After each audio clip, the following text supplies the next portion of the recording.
정치권에서 이제 한참 이념 공방이 불붙은 와중에 이제 나온 발언이었는데 그 의미가 무엇인지 우리 김현정 전 대변인께서는 어떻게 해석을 하십니까?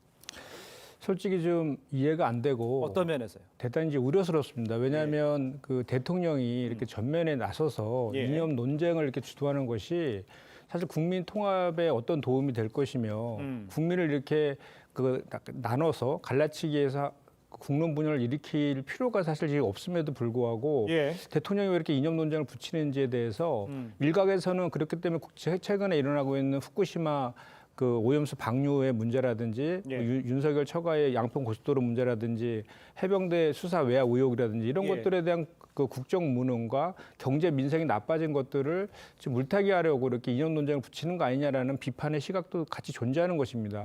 아시겠지만 우리나라 같은 경우에는 그 일제 침탈하고 6.25라는 동족 상잔의 비극을 함께 겪은 아픈 역사를 갖고 있잖아요.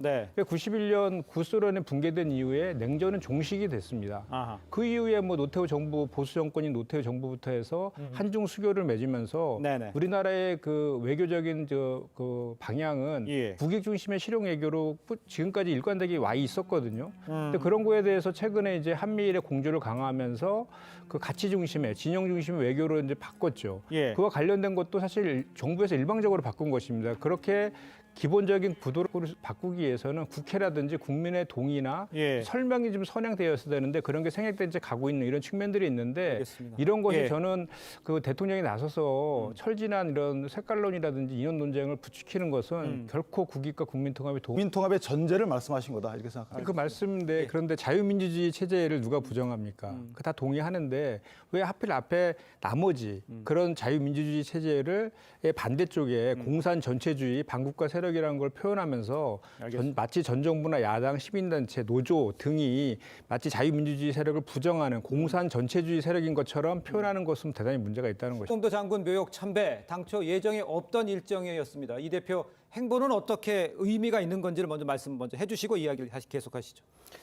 지금 이제 이런 것 같아요. 그 과거에 이승만 정권 때 이제 친일 청산하는 거에 대해서 이승만 정권에서 그걸 공산주의자로 매도했던 적이 있거든요. 최근에 이제 그 홍범도 장군의 흉상을 철거하겠다 이런 논란들도 보면 그거와 어떻게 보면 하나의 맥을 좀 같이 하는 측면이 있어요. 최근에 윤석열 정부에서 후쿠시마 오염수 문제라든지 그 강제징용에 대한 제3자 변제안이라든지 독도 영유권 문제라든지 뭐 그 동해를 일본해로 표기하는 거에 대해서 비판하지 않는 이런 문제 여러 가지 문제들에 대해서 너무 일본에다가 굴종적인 외교를 하지 않는 것이냐라는 비판들이 국민들한테 있는 그런 와중에 독립투쟁을 항일 독립투쟁의 상징이라고 하는 그 홍범도 장군의 흉상을 그 육사에서 철거한다라고 하니까 그런 논쟁들이 다시 불붙는 것 아니겠습니까?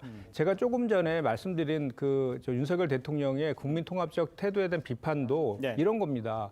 그 광복절 경축사에서 굳이 그 독립투쟁을 했던 분들을 기리는 그런 날에서 그 독립투사에 대한 말들 언급이라든지 과거에 그 강제 일본이 침탈했던 그 역사에서 희생당한 분들에 대한 언급 없이 오히려 공산주의의 얘기들로만 계속해서 일관돼서 하는 그런 것들이 국민들에게 비춰지는 그 모습들이 국민들을 좀 갈라치기하고 나누는 것으로 비춰질 수 있다라는 그 비판을 제가 한 것이거든요. 이런 것들에 대해서 야당의 대표로서 이제 명확하게 지적을 하고 그 대통령이 국민통합적인 관점으로 좀 복귀해 달라. 그리고 그 항일 독립운동을 했던 그 의미들을 되새기기 위해서 전 방문했다 이렇게 생각을 합니다. 알겠습니다. 이 상황은 어떻게 보십니까? 반대가 좀 많아지고 있는 상황. 집회가 열리고 있습니다. 열릴 계획입니다. 참 이것도 아까도 제가 서두에 좀 말씀드렸지만 우리가 아픈 역사를 갖고 있는 우리 민족의 서글픈 현실을 좀 반영하고 있는 그런 측면이 있는데 강기정 광주시장 같은 경우는 그런 측면인 것 같습니다. 이것이 사실 그 정율성이란 분은 한중수교 93년대 한중수교 때 한중수교의 상징으로 이제 부각돼서 그 당시부터 뭐 한중 간의 문화교류가 20년 전부터 있었고 또 정율성 도로도 지금 이미 고향인 광주에 만들어져 있고 또 국제음악제가 계속해서 매년 열리고 있는 이런 상황 아닙니까?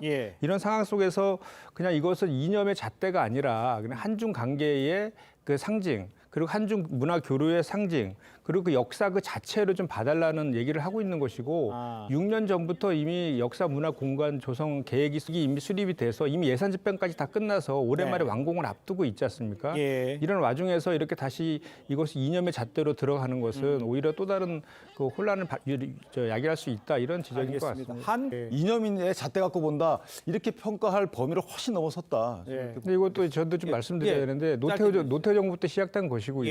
이 정일석이라는 사람이 특이한 분이에요. 그러니까 독립운동을 하기 위해서 중국으로 넘어가서 의열단 활동을 합니다. 예. 그런 과정 속에서 중국에 기여를 해요. 예. 그래서 이분이 중국 인민군가도 이제 작곡을 해서 3대 음악인으로 칭송받는 그런 사람에서 예. 한국과 중국과의 두 가지 역사에 같이 이제 접목이 되는 그런 사람이다 보니까 예. 한중수교를 상징하기 위해서 이게 시작된 것이고 또 하나는 덧붙일 것은 이것이 국가 사업이 아니라 예. 그분의 고향인 광주의 지자체의 사업이라는 그 측면도 종합해서 이렇게 바라볼 그 시각의 알겠습니다. 필요성이 있다. 그건 아닙니까? 그런 건 아니고요. 예. 일단 기본적으로 총선 승리를 위해서 민주당의 단합을 강조한 것 같고요. 네. 지금 우리 당에서는 윤석열 검찰에 대해서 검사 독재 정권으로 규정하고 있고 예. 그 야당 탄압, 표적 수사성 그 검찰의 수사에 대해서 대응에 지금 싸우고 있는 그런 와중이거든요. 네. 그럼 아시겠지만 이재명 대표를 비롯해서 민주당 의원이라든지 전 정부 인사들에 대한 전방위적인 검찰의 수사와 기소들이 잇따르고 있고 반면에 윤석열 대통령을 비롯한 여당 인사들에 대해서는 손방망이 처벌로 일관되고 있는 이런 엄중한 상황에서 민주당이 내부에서 분열하지 말고 잘 단합해서 통합해 나간다고 하면 그게 극복할 수 있다. 네. 그리고 우리가 앞으로 더 똘똘 뭉쳐서 윤석열 정부의 예. 실정에 맞서고 당이 혁신을 한다라고 하면 충분히 우리가 총선에서 승리할 수 있다. 이 얘기를 한 것이라고 생각합니다. 알겠습니다. 김영계들은 어떻게 지금 당내 분위기가 돌아가고 있습니까? 지금 당내 분위기는 좀 단합되어 있는 것이 저 주류적인 이제 입장인 거고요. 그렇습니까? 지금 이 체포동의안과 관련된 친명 비명을 떠나서 네. 공통된 주장은 뭐냐면 윤석열 검찰이 예. 수사아닌 정치를 하고 있는 것에 대해서 우리가 당하지 말자라는 데 방점이 있다고 저는 봅니다. 예. 이미 이재명 대표께서 불체포 특권 내려놓겠다고 했고 예. 그 비회기 중에 청구를 해달라고 요청도 한 바 있음에도 불구하고 네. 검찰은 회기 중에 영장 청구서를 통해서 우리 민주당을 예. 분열과 갈등 속으로 빠뜨리려고 하는 의도를 가지고 있다. 예. 이 의도에 민주당이 당하면 안 된다. 이런 의도에 방점이 찍혀 있는 발언이다. 이렇게 생각합니다. 4일 출석에 대해서 아직 이재명 대표가 얘기 안 한 거 있어요. 거기에 대한 얘기들은 좀 나오는 게 있습니까?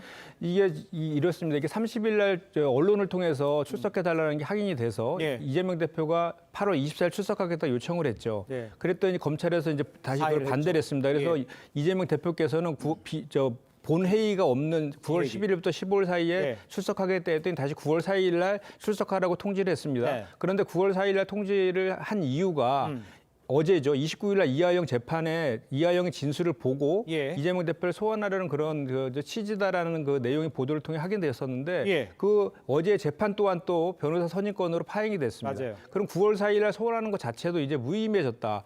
검찰의 논리나 명분이 이미 탄핵됐다. 그렇기 때문에 이제 이재명 대표가 요청했던 9월 11일부터 15일 사이에 서로 조율해서 소환하면 될 것이다. 안 나간다고 공식 발표할 수 있다는 뜻입니까? 4일은 안 나간다? 이미 아직 그거에 대해서 확정적으로는 안 했고 이제 논의 중이지만 이미 네. 9월 11일 이후에 그 얘기를 한 상태이죠.